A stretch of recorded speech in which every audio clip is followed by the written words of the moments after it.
불타는 떨기 출애굽기 3장 1절에서 10절.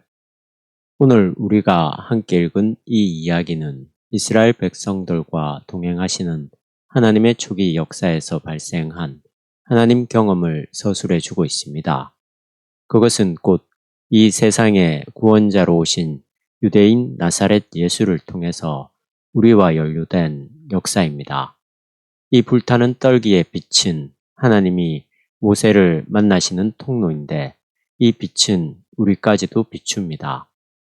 초기 기독교는 바로 이런 시각에서 하나님의 빛이 예수 그리스도가 오신 사건에서 계시된다는 점을 눈여겨보았습니다.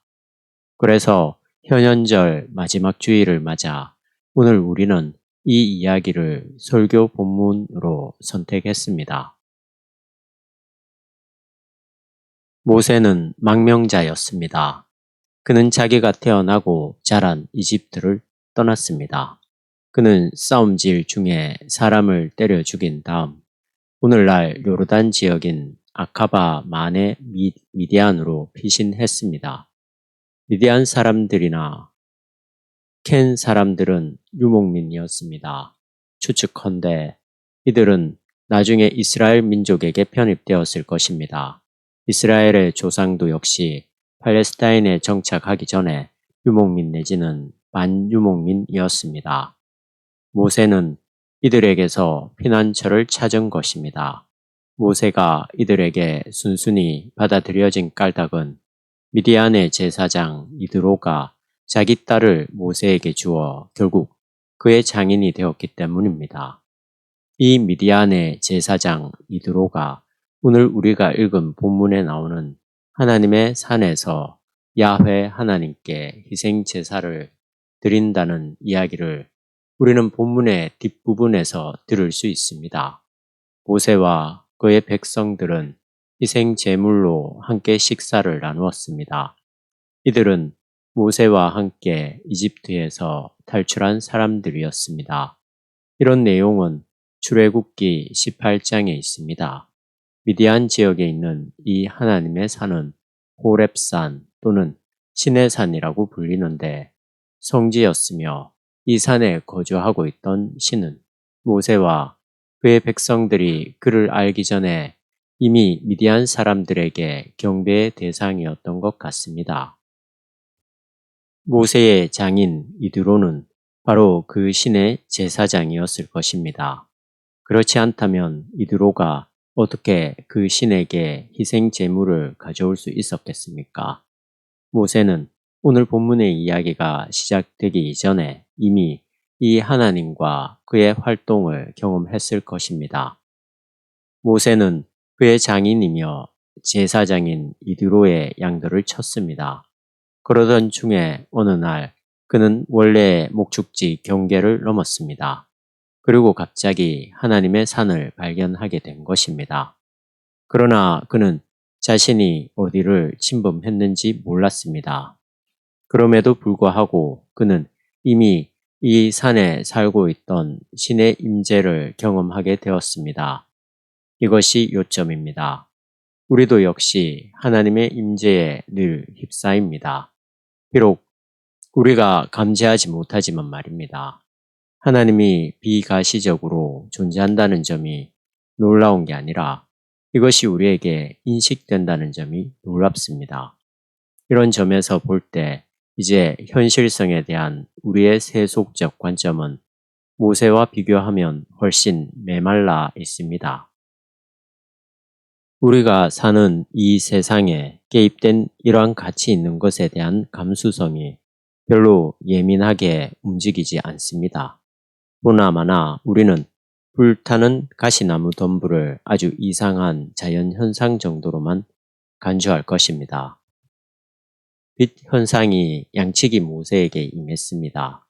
황목지에서 자라는 떨기 중에 하나가 마치 불에 타는 듯이 보였습니다.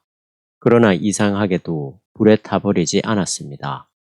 이 현상이 모세의 호기심을 자극했기 때문에 그는 가까이 다가갔습니다.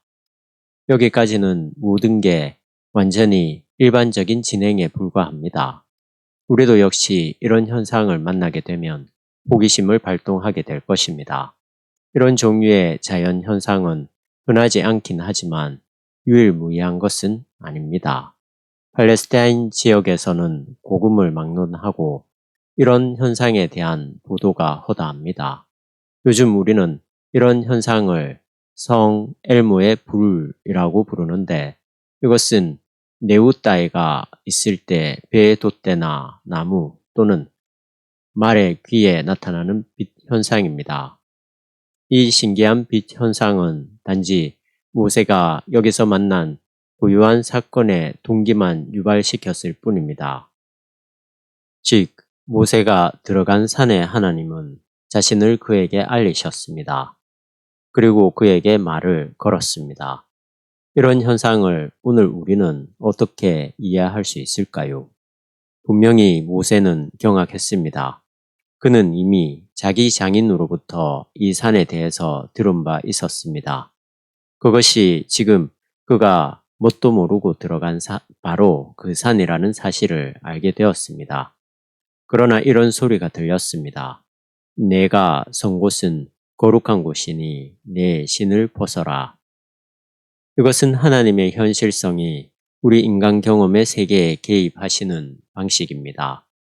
그러나 우리는 본문에 묘사된 모세의 이 경험이 우리에게서 일어날 수 있는 모든 것들과 다르다고 생각할 필요는 없습니다. 우리 각자는 최소한 자기 인생에서 한 번쯤은 특히 내면적으로 변화가 심한 사춘기에 한 번쯤은 이런 경험을 할 수 있습니다. 우리가 사춘기 무렵에 고도의 감수성을 갖고 반응하기 때문입니다. 그 시절의 젊은이들은 우리 기성 세대들과는 다릅니다. 우리 기성 세대는 종종 일상의 삶에 고착되어 있어서 현실성에 무감각하게 살아갑니다. 우리 삶을 감싸고 있는 이런 가치 있는 것이 놀라운 사건을 통해서 갑자기 우리의 내면 세계를 밀고 들어오는 경우에 우리는 이런 음성을 듣습니다. 내가 선 곳은 거룩한 곳이니 내 신을 벗어라. 우리에게 진정성이 확보되기만 한다면 이러한 순수 경험을 우리의 삶에 충분히 채울 수 있을 것입니다. 우리의 전체 삶을 이런 것으로 가득 채우는 일이 가능하다는 말입니다. 바로 이런 일이 모세에게서 일어났습니다. 그리고 그에게서 이런 일이 발생하게 된 조건들은 오늘 우리가 함께 읽은 본문에서 언급하듯이 하나님이 모세에게 주신 말씀 안에 서술되어 있습니다. 바로 이런 점에서 우리는 하나님과의 만남이 유일해적인 성격이 있다고 생각합니다.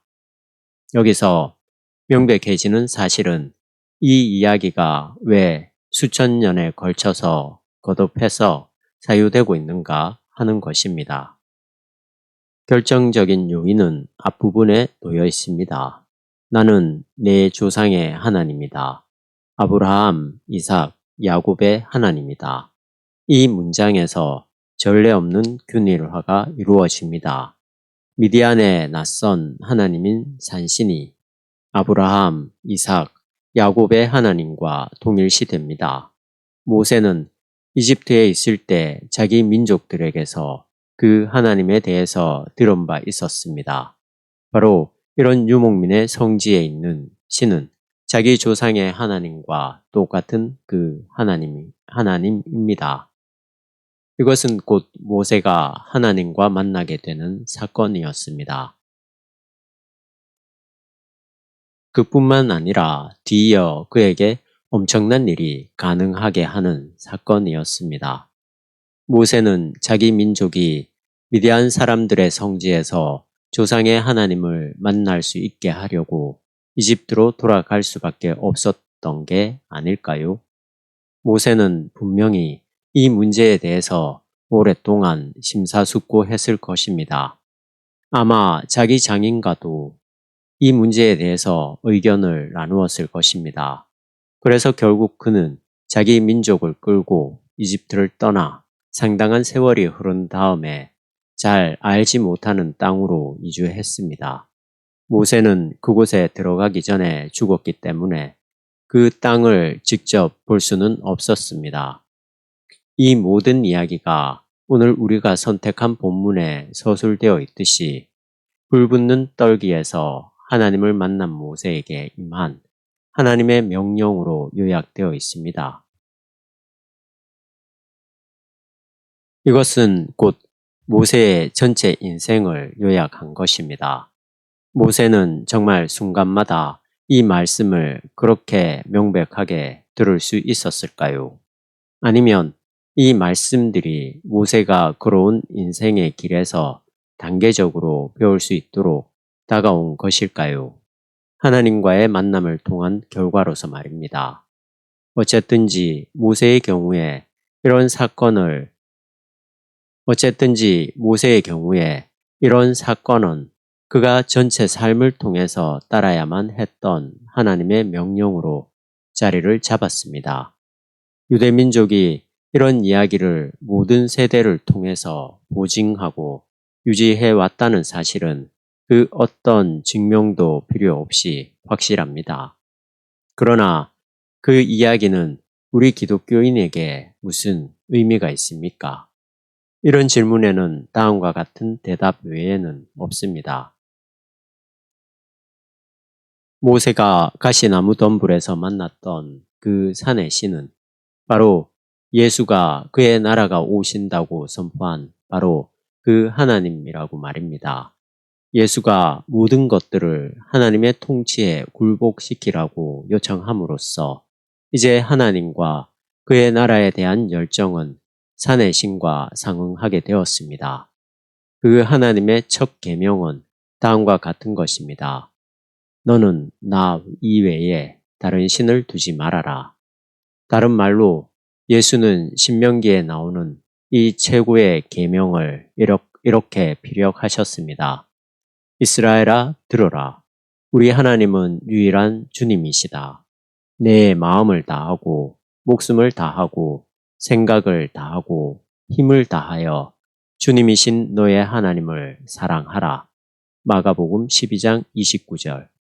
예수는 이 첫 계명을 완전히 문자적으로 극단적으로 생각했다는 점에서 우리와 구별됩니다. 그러므로 예수의 활동 안에 있는 하나님의 나라는 예수를 믿는 사람들에게 이미 현재의 사건입니다. 하나님의 이런 현재는 즉 가시나무 덤불에 비친 변화산에 올라갔던 제자들이 예수 자신을 모세 그리고 예언자 엘리야와 밀접하게 연결해서 인식하도록 했습니다. 엘리야는 이 첫 계명을 수호하기 위해서 극단적으로 투쟁한 인물이었습니다. 그렇다면 이 말씀은 오늘 우리에게 무슨 의미가 있습니까? 우리는 이런 사실에 대한 명백한 인식도 없이 다른 많은 신을 섬김으로써 이 세상의 선입견과 우리 자신의 흥미거리에만 연루됩니다. 그래서 우리는 모세에게 일어났던 것 같이 가시나무 덤불의 빛 가운데 계신 하나님을 볼 수 없습니다. 모세와 그리스도 변형 사건에 있었던 이 빛은 그리고 성탄절의 별빛과 부활절 아침의 빛은 시간을 넘어서 우리까지 비춥니다. 우리의 마음만 사로잡는 게 아니라 하나님과의 일치를 통해서 우리의 육체적인 생명까지 변형시킵니다. 이 변형된 생명은 부활한 예수가 죽음을 극복한 바로 그 생명인데 하나님의 창조 사건을 완성하기 위해서 예수가 다시 오실 미래에 우리가 얻을 수 있도록 약속되어 있습니다. 우리의 모든 인식을 뛰어넘는 하나님의 평화가 예수 그리스도 안에서 우리의 마음과 생각을 지키십니다. 아멘. 1993년 1월 31일 그레펠핑에서